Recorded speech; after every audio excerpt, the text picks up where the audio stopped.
Portuguese, a language of a sun-filled coastline and soulful expression.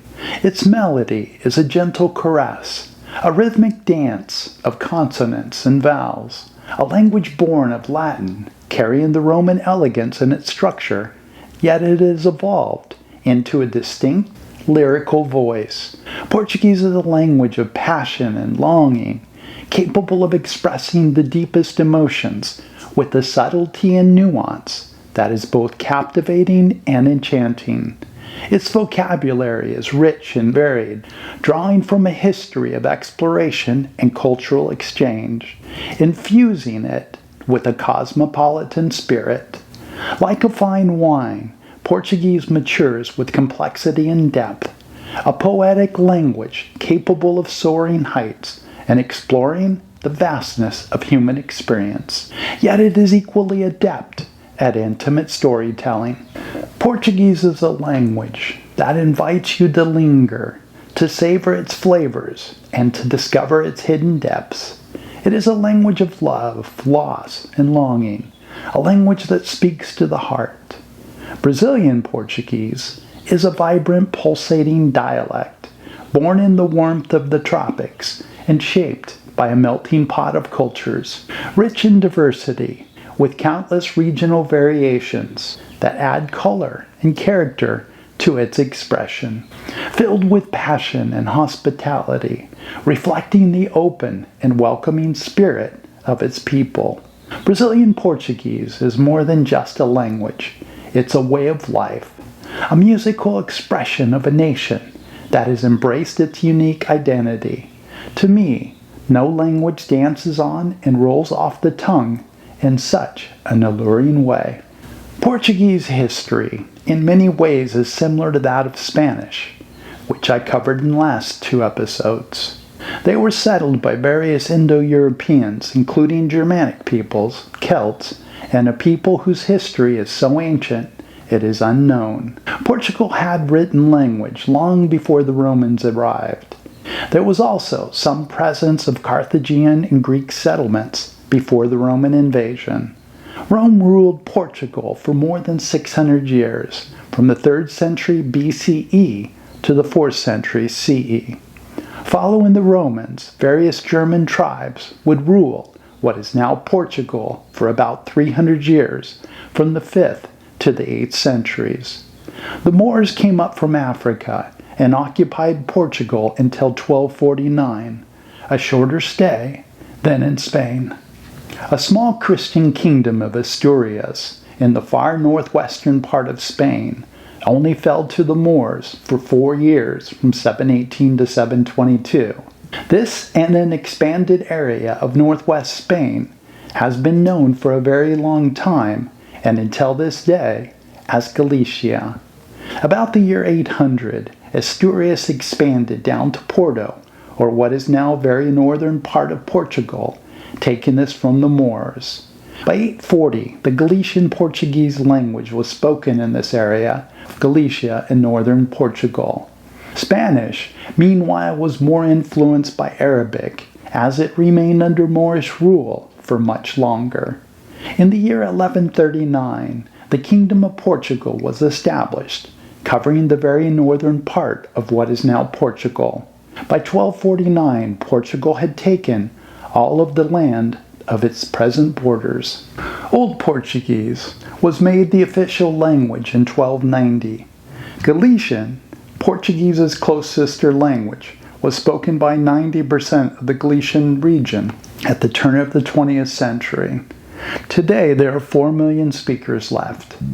In the 1400s, the Portuguese made a concerted effort to develop their ability to navigate the seas. This was largely successful, and the Portuguese went from a long history of having been conquered to being one of the world's great conquerors. A number of factors contributed in taking Portugal from a very small country to one of the world's powers. They contributed substantially to the Age of Discovery in the 15th to 17th centuries. This is when Europe became much more familiar with the world through maritime exploration and would colonize much of it. The Treaty of Tordesillas in 1494 had Portugal and Spain, with the assistance of the Catholic Church, come to an agreement as to the lands which fell under their empire outside of Europe. There was an east-west dividing line. The eastern portion of the line gave Africa and Asia to Portugal.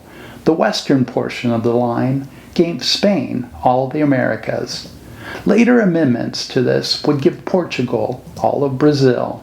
Vasco da Gama then was sent on a world voyage in 1498 and was the first European to arrive in India by sea. He did so by sailing from Portugal around Africa. Today, Portuguese is the sixth most spoken language in the world, with over 250 million speakers. Portuguese is the official language of Portugal, Brazil, Angola, Mozambique, East Timor, and a few other countries. Brazilian Portuguese, in particular, has developed its own unique characteristics, influenced by indigenous languages, African languages, and immigration from Europe and Asia. Brazil was controlled by the Portuguese from 1500 to 1822. Portugal held what are now the African countries of Mozambique from 1498 to 1975, Angola from 1575 to 1975, and some other areas in Africa as well. In the Middle East, they controlled Muscat, 1507 to 1650, Ormus, 1550 to 1622, and Bahrain, 1521 to 1602. These are some of the primary locations on the Persian Gulf. In India, they controlled such places as Goa, a small region on the western coast about halfway down along the Arabian Sea, from 1510 to 1961. Bombay, or what is now known as Mumbai, from 1534 to 1661, Daman, a city on the northwest coast from 1559 to 1961, and other cities as well. What is now the country of Sri Lanka was held by the Portuguese from 1505 to 1658. In Malaysia, the city of Malacca, halfway between today's capital Kuala Lumpur and Singapore, was Portuguese from 1511 to 1641. In Indonesia, they held the Molucca Islands, the east part of Indonesia, of more than 1,000 islands, known as the Spice Islands, from 1511 until the Dutch expelled them in 1605. In 1542, Portuguese sailors, in mapping, called the island of Taiwan Ilha Formosa, or Beautiful Island. Formosa remained the name in English of Taiwan into the 20th century. Macau, the Chinese city close to Hong Kong, was in Portuguese hands from 1557 to 1999, and as was Nagasaki in Japan from 1571 to 1639. The Portuguese turned Nagasaki from a small fishing village to a major trade center. Luís de Camões, who lived from the mid-1520s to 1580, is considered the Portuguese language's great poet. Sometimes Portuguese is called the language of Camões. The greatest writer of the Portuguese language lived out his final years in extreme poverty. A significant number of his poems were lost during his lifetime. The day of his death is a national day in Portugal. He had given so much to the language, but was allowed to essentially rot away before dying. His most famous poem was Os Lusíadas, an epic poem about Vasco da Gama's sea journey from Portugal to India. Many see Os Lusíadas as Portugal's most important story. Camões was a humanist writer and looking at human potential, overcoming adversity, and the thirst for knowledge. Camões was often in trouble growing up. This was from his poor behavior in school, but had a heightened curiosity for knowledge in numerous subjects. He lived a fascinating life. He was a private tutor to some of royalty. Then he turned to a life of bohemianism before entering into the Navy. He lost an eye in the Battle of Gibraltar, or southern Spain. He would return to Lisbon, resume his bohemian life, and was arrested for that. The charges were dropped as he had committed to return to the military and to sail to India. As he was leaving, he restated the famous words of the ancient Roman general Scipio Africanus, "Ingrata patria, ne osa quidem habebis." Ungrateful fatherland, you will not possess my bones. Camões then sailed around the Cape of Good Hope in South Africa. There were 4 ships in the fleet, and the other 3 were lost in the tumultuous seas south of Africa. When he made it to Goa, off the coast of India, he wrote a satire. Satires were forbidden by law, and he was arrested. He was sent to Macau in China, just across, as I've said, from Hong Kong. Hong Kong had a very small population, and Macau was nearly uninhabited, although nearby Guangzhou had a population of a few 100,000. In a macaw cave, he finished writing Os Luciados. He stayed there for years. On his way back to Gao, he was shipwrecked in what is now South Vietnam. He only managed to save himself and his manuscript. He was stranded for months. He was taken to Malaysia and imprisoned for the loss of the men and the shipwreck. Despite being known for his bravery, for his loyalty to Portugal, and his military efforts. In 1567, he went aboard a ship heading for the island of Mozambique, off the Indian coast of southern Africa.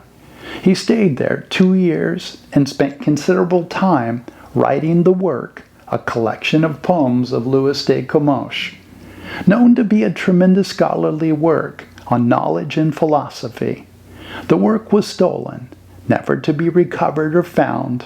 He was so poor on the island of Mozambique that he had to rely on friends to clothe and feed him. These same friends had to pay for his journey back to Lisbon. Camões is buried in a cemetery of the poor. Later efforts to find his bones and honor his life were without success. José Saramago won the 1996 Nobel Prize for Literature, Portugal's only recipient. Saramago writes of the human condition, compassion for it, and the complexities of society, often challenging conventional thinking. He points out the absurdities of society and human behavior. Brazilians in the 19th and 20th century are known for writing about local life, but touching upon universal themes. Jorge Amado was an example of this as a 7-time nominee for the Nobel Prize for Literature.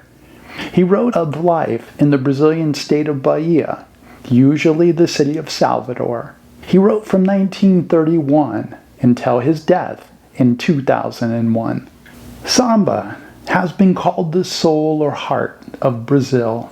It emerged in the late 19th and early 20th centuries. It was a blending of African drumming traditions with European musical elements. Its roots trace back to West African rhythms brought by enslaved people during the Portuguese colonial period. These musical traditions survived in communities of escaped slaves in Rio de Janeiro and Salvador. Slavery was abolished in Brazil in 1888, making it the last country in the Americas to abolish slavery. Over time, samba has become a symbol of Black Brazilian identity and resistance. Today, Carnival in Rio de Janeiro gathers more than 2 million people, with 200,000 of them participating in the parades. In 1763, Portuguese immigrants, mostly from the Azores, Madeira, and Cape Verde Islands, celebrated Intrudo, Brazil. This was the last celebration before the 40 days of Lent, a time that in the Christian faith it is dedicated to spiritual growth in preparation for Easter.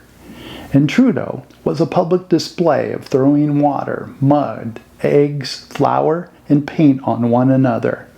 Over time, the celebration would evolve into many things, and eventually be known as Carnival. In 1917, samba was added and became the definitive cultural and musical part of Carnival. The second most recorded song in history, after the Beatles' Yesterday, is A Girl from Ipanema, a Brazilian song big in the mid-1960s. The song is known for its poetic description of Hilo, a beautiful Brazilian woman who walks along the beach in Rio de Janeiro with grace and elegance, turning the heads of all she passes. Thank you so much for watching. Have a great day, and I'll see you in the next episode.